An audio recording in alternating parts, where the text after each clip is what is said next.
नमस्कार, दिन भर की बड़ी खबरों में आपका स्वागत है। मैं हूं आपके साथ अंशिता। आज इस बुलेटिन में बात होगी बिहार एनडीए में मचे बवाल की, बीजेपी सरकार से जेडीयू के समर्थन वापसी के ऐलान की, जानेंगे नागालैंड में कैसे मजबूत हो रही है सरकार, महाराष्ट्र में शिंदे से क्यों नाराज हुए शिव सैनिक, बात करेंगे अमेरिका में 20,000 भारतीय कैसे फंसे मुश्किल में, और बुलेटिन के आखिर में देखेंगे जाने माने कार्टूनिस्ट इरफान की किस खबर पर पड़ी तिरछी नजर। लेकिन दिन भर की तमाम बड़ी खबरों से पहले एक नजर आज की सुर्खियों पर।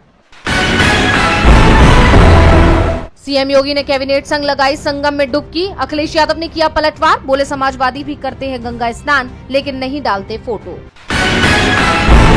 कोलकाता का आरजी कर मामला, निचली अदालत के फैसले को चुनौती देगी सीबीआई, सख्त सजा के लिए अपील दाखिल करेगी जांच एजेंसी। एआईएमआईएम नेता ताहिर हुसैन को सुप्रीम कोर्ट से नहीं मिली जमानत, 3 जजों की बेंच के पास जाएगा फैसला, हुसैन ने चुनाव लड़ने के लिए मांगी थी जमानत। हरे निशान पर बंद हुआ शेयर बाजार, 566 अंकों की बढ़ोतरी के साथ 76,404 पर बंद हुआ सेंसेक्स, वहीं 130 अंकों की बढ़त के साथ 23,155 पर बंद हुआ निफ्टी। ये तो थी सुर्खियां, अब बात आज की सबसे बड़ी खबर की। बिहार एनडीए में बवाल मचा हुआ है। कहीं जीतन राम मांझी मंत्री पद छोड़ने की बात कर रहे हैं, तो कहीं चिराग पासवान अपनी ही सरकार के खिलाफ आंदोलन की इच्छा जता देते हैं, तो कहीं बीजेपी के नेता सीधे सीधे सीएम पद पर दावेदारी कर देते हैं। बिहार की सियासत में मचे इसी बवाल पर देखिए हमारी ये रिपोर्ट। इस साल के आखिर में बिहार में विधानसभा चुनाव होना है, लेकिन इसे लेकर सियासी हलचल अभी से तेज हो गई है। वहीं इस बीच एनडीए में भी खटपट की खबरें सामने आ रही हैं, और ऐसा इसलिए कहा जा रहा है क्योंकि राज्य में जारी सियासी घटनाक्रम से ये माना जा रहा है एनडीए में सब कुछ ठीक नहीं चल रहा है।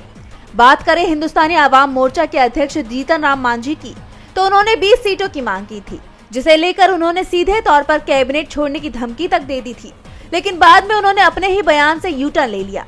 माना जा रहा है कि हाईकमान की ओर से दबाव के चलते उन्हें मजबूरन अपना बयान वापस लेना पड़ा। वहीं बिहार बीजेपी अध्यक्ष दिलीप जायसवाल के बयान ने भी नीतीश कुमार के सीएम फेस न होने की चर्चा होने को हवा दे दी है। छपरा में एक चुनावी सभा को संबोधित करते हुए दिलीप जायसवाल की जुबान फिसल गई। उन्होंने सीएम नीतीश कुमार को डिप्टी सीएम बता दिया, जिसके बाद इस चर्चा को हवा मिल गई है कि बीजेपी ने अपना सीएम फेस तय कर लिया है, और इसलिए चुनाव के बाद बीजेपी नीतीश कुमार को एकनाथ शिंदे की तरह साइडलाइन करते हुए डिप्टी सीएम बनाकर छोड़ेगी। यानी देखा जाए तो बिहार चुनाव को लेकर हर दिन कोई न कोई घमासान छिड़ता हुआ दिखाई दे रहा है, और माना ये जा रहा है कि जैसे जैसे बिहार चुनाव नजदीक आएगा वैसे वैसे ये घमासान भी बढ़ता जाएगा। अब देखना होगा कि इस बार बिहार चुनाव में किस पार्टी का पलड़ा भारी साबित होता है। बिहार बीजेपी अध्यक्ष ने नीतीश को डिप्टी सीएम बताया, तो जेडीयू ने भी सरकार से समर्थन वापस लेकर बीजेपी को झटका दे दिया। मणिपुर में बीजेपी के 6 विधायक हैं, और जेडीयू ने अचानक ही सरकार से समर्थन वापसी का पत्र राज्यपाल को भेजकर सियासत में खलबली मचा दी।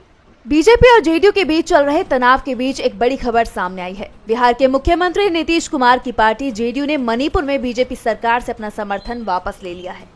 मणिपुर में जारी हिंसा और कानून व्यवस्था की स्थिति भी इस फैसले का एक कारण बताई जा रही है। मणिपुर की 60 सदस्यों वाली विधानसभा में बीजेपी के पास 32 सीटें हैं, जो बहुमत से ज्यादा हैं। जेडीयू के 6 विधायक थे, जो अब भाजपा सरकार का हिस्सा नहीं रहेंगे। ये फैसला लगभग 2 साल से अशांत मणिपुर में बीजेपी के लिए एक बड़ा झटका माना जा रहा है। बीजेपी पहले से ही कानून व्यवस्था को लेकर विपक्ष के निशाने पर है। बिहार में इस साल अक्टूबर-नवंबर में विधानसभा चुनाव होने वाले हैं, इसलिए नीतीश कुमार के इस कदम को बीजेपी पर सीट बंटवारे के लिए दबाव बनाने की रणनीति माना जा रहा है। ये देखना दिलचस्प होगा कि बिहार चुनाव में जेडीयू और बीजेपी का गठबंधन रहता है या नहीं। माना जा रहा है कि मणिपुर की हिंसा का असर अब बिहार की राजनीति पर भी दिखने लगा है। क्या ये गठबंधन टूटेगा या फिर कोई नया समीकरण बनेगा, ये समय ही बताएगा। लेकिन ये तय है कि आने वाले दिनों में राजनीतिक उठापटक देखने को मिलेगी।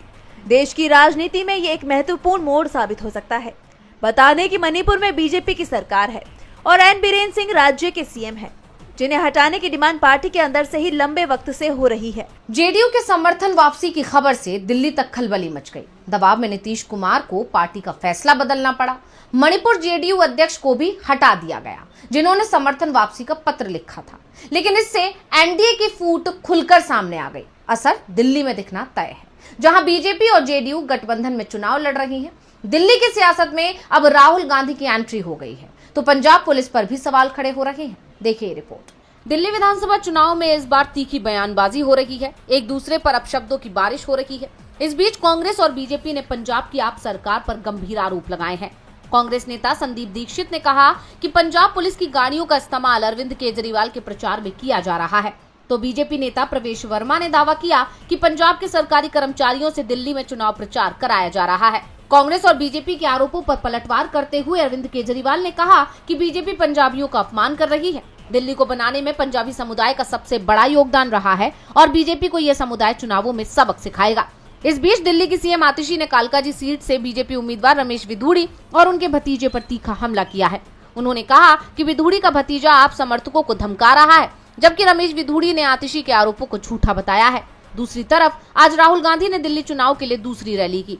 राहुल गांधी अब दिल्ली में लगातार रैलियां और पदयात्रा करने वाले हैं। राहुल गांधी ने बीजेपी और आप दोनों पर ही तीखे हमले किए हैं। राहुल ने दिल्ली की दशा के लिए आप और बीजेपी की सरकार को जिम्मेदार ठहराया। दिल्ली में इस बार बेहद कड़ा मुकाबला दिखाई दे रहा है। कांग्रेस अपनी खोई जमीन हासिल करती दिख रही है। राहुल गांधी की मेहनत का असर दिल्ली के साथ देश के दूसरे राज्यों में भी दिख रहा है। कांग्रेस के लिए नागालैंड से राहत की बड़ी खबर आई जब एनपीपी के कई दिग्गज नेता कांग्रेस में शामिल हो गए। देखिए रिपोर्ट। नेशनल पीपल्स पार्टी यानी एनपीपी की नागालैंड इकाई के 15 सदस्य कांग्रेस में शामिल हो गए हैं। इसे एनपीपी के लिए एक बड़ा झटका माना जा रहा है।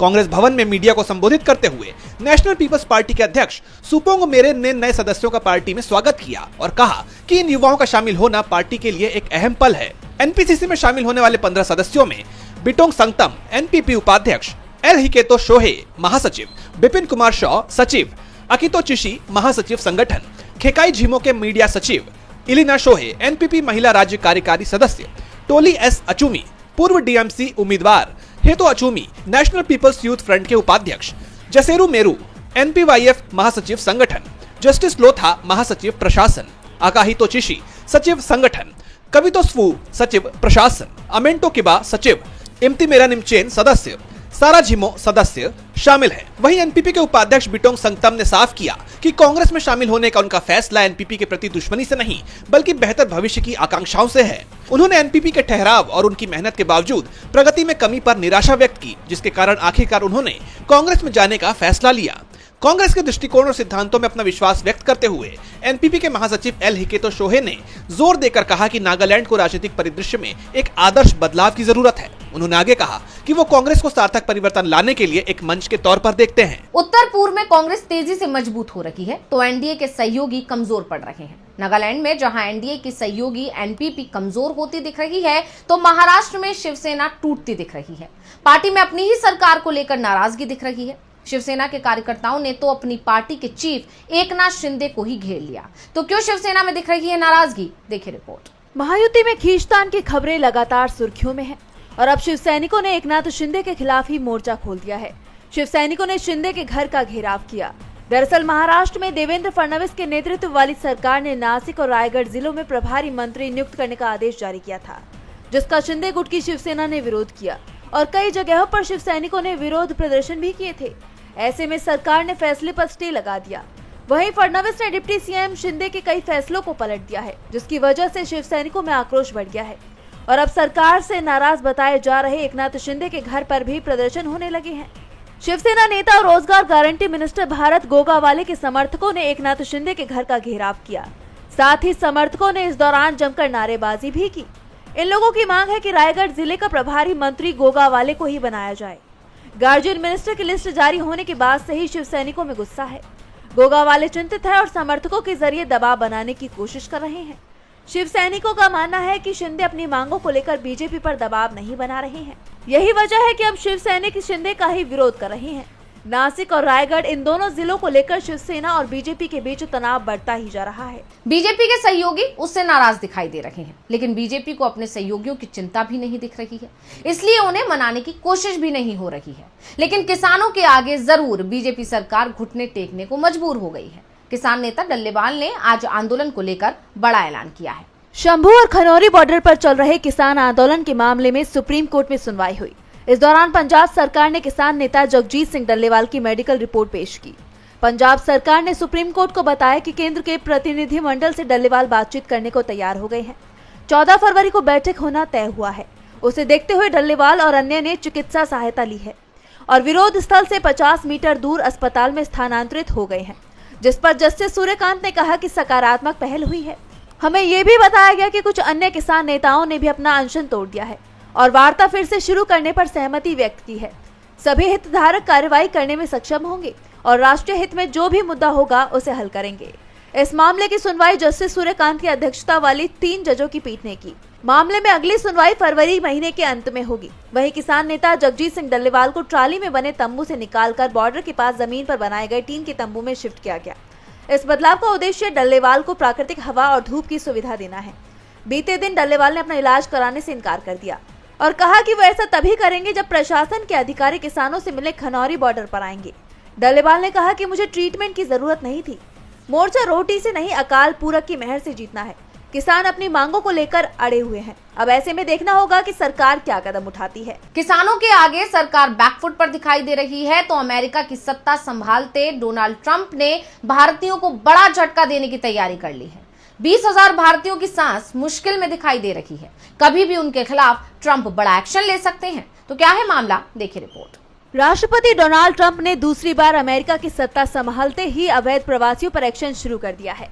इससे अमेरिका में रह रहे वो प्रवासी डर में हैं जिनके कागज यानी कि वीजा डॉक्यूमेंट्स पूरे नहीं हैं। इसे लेकर भारत में भी चिंता है। अमेरिकी प्रशासन की ओर से तैयार डॉक्यूमेंट्स के मुताबिक अमेरिका में लगभग 18,000 भारतीय ऐसे हैं जिनके पास अमेरिका में रहने के लिए पर्याप्त वैलिड डॉक्यूमेंट्स नहीं है। ट्रंप प्रशासन ऐसे भारतीयों को वापस भारत भेज सकता है। US immigration and custom enforcement यानी कि ICE के आंकड़ों के मुताबिक नवंबर 2024 तक 20,407 लोग ऐसे थे जिन्हें अमेरिका बगैर दस्तावेजों या अधूरे दस्तावेजों के बताता है और इन पर ही ट्रंप प्रशासन की पैनी नजर है। इनको लेकर फाइनल रिमूवल ऑर्डर कभी भी आ सकता है। इनमें से 2,467 भारतीय तो यूएस इमिग्रेशन के डिटेंशन कैंप में बंद हैं, जबकि 17,940 भारतीयों को अमेरिका पेपरलेस बताता है।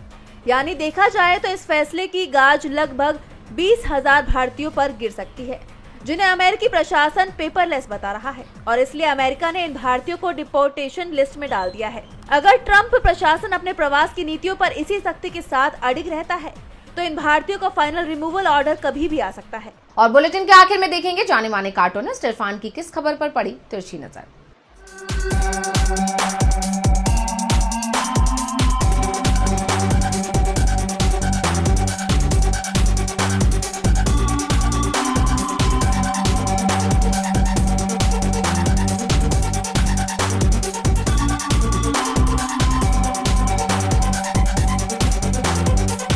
जो कहते हैं सो करते हैं कहने वाली पार्टी के नेता लोग कुछ करें ना करें, लेकिन पिछले कुछ सालों से ये देखा जा रहा है कि जब वो कहते हैं कि चुनाव में उनकी पार्टी सरकार बनाएगी तो वो बनाती है। हालांकि इसको कई लोग EVM का करिश्मा बताते हैं। अब देखना यह है कि दिल्ली में क्या वहाँ की जनता डबल इंजन की सरकार चाहती है या डबल काम करने वालों की, ये तो देखने वाली बात है।